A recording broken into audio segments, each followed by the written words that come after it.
ओम नमः गुरुदेवाय नमः। आसंतु आज दिव्य जीवन संघठारे एकत्रित होई गुरुदेवंकर कृपा लाभ करिबा। एबे जो फोटो आपण देखुचंदी से होचंदी गुरुदेव शिवानंद सरस्वती एवं ये होचंदी Gurudev Chidanand Saraswati. Hi everyone, welcome back to my channel. जय जगन्नाथ, जय गुरुदेव। आउ एक नुआ वीडियो रे आपण मानकु स्वागत करूची।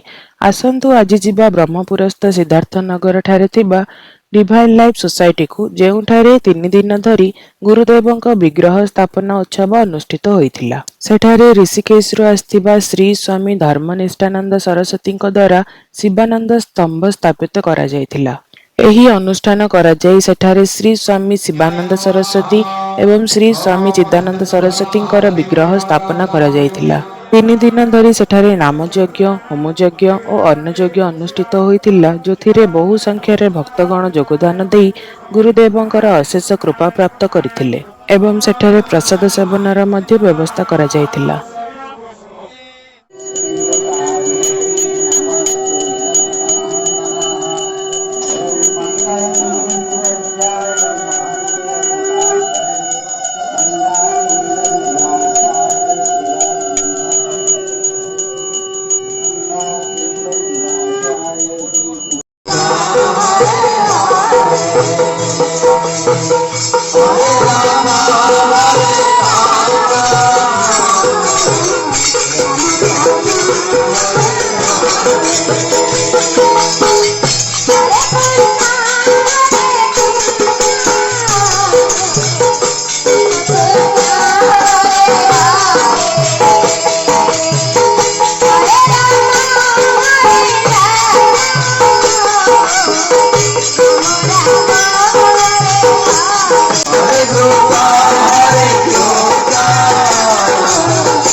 एठारे सूर्य पूजा अनुष्ठित हेउअछि। सकाळे सूर्य देवतांकर पूजार्चना सारी सूर्य देवतांकर आशीर्वाद पाई सारला परे अन्य कार्यक्रम अनुष्ठित हेउथिला।